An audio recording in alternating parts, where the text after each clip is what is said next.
कि तेरी बीवी और बच्चे कहाँ पर हैं? नाना भाई प्लीज, मुझे नहीं पता था, मुझे माफ कर दो।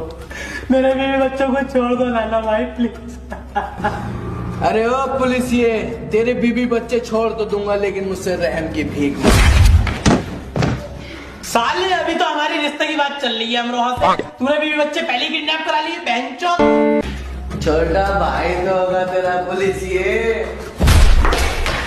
छोटा भैया पता है हमारा कहाँ है? बहनचोद क्राइम ब्रांच में 58 मर्डर कर चुका है, और तेरा पता चल गया यहीं आके ठोकेगा तुझे। इंस्पेक्टर साहब, मेरा जिक्र मत करियो। किससे? अपने छोटे भैया से।